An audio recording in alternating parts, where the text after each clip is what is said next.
Hello दोस्तों। आज का जो टॉपिक है हमारा अनीमिया। अनीमिया क्या होता है हमारे बॉडी में, अगर अनीमिया की कमी है तो हमें क्या साइन एंड सिम्टम्स देखने को मिलेंगे, और कुछ पॉइंट मैंने नीचे ब्लैक हेडिंग में लिख रखा है, देख सकते हैं आप। तो ये चीज़ें मैं आपको डिटेल में बताने वाला हूँ, लास्ट तक ज़रूर देखिएगा। चलिए स्टार्ट करते हैं। अनीमिया क्या होता है, तो मैंने जैसे यहाँ पे लिख रखा है, बहुत पहले से ही अनीमिया के लिए रक्तहीन शब्द का प्रयोग होते आ रहा है, ठीक है। जहाँ तक पेशेंट की प्रकृति का संबंध है, रक्तहीनता शब्द बिल्कुल ठीक है। ओके। किसी भी अनीमिया के पेशेंट को ब्लड की कमी, ह्यूमन बॉडी में ब्लड के रेड ब्लड सेल्स की संख्या और ब्लड में उपस्थित हीमोग्लोबिन की मात्रा कम हो जाना ही अनीमिया कहलाता है।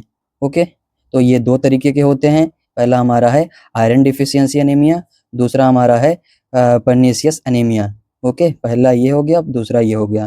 तो जैसा कि पहला हम देखते हैं, पहले में हमारे क्या क्या हैं। भोजन में आयरन की कमी हो जाती है तो हमारा आयरन डिफिशियंसी अनीमिया कहलाता है।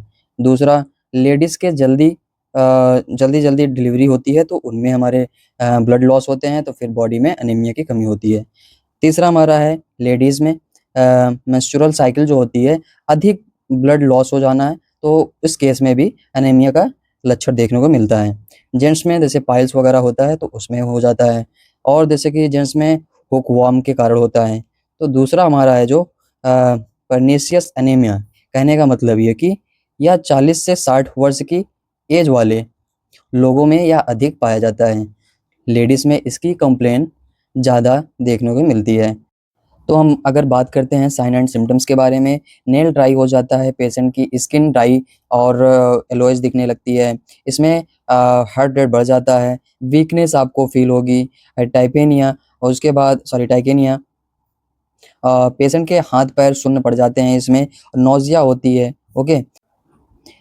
यहाँ पे मैंने एक इम्पॉर्टेंट नोट दे रखा है, जैसे कि यह एक लाइफ थ्रेटनिंग डिजीज़ है। अगर समय रहते इसका डायग्नोसिस तथा ट्रीटमेंट ना किया जाए तो पेशेंट की डेथ भी हो सकती है। पेशेंट को कंप्लीट बेड रेस्ट देना चाहिए, और उसके बाद सीरियस कंडीशन में ब्लड ट्रांसफ्यूजन करना चाहिए। पेशेंट को विटामिन बी12 यूज़ करने के लिए सलाह देनी चाहिए, और फ्रेश एयर में टहलना चाहिए, और दूसरी चीज़ कि डेली उसको नहाना चाहिए।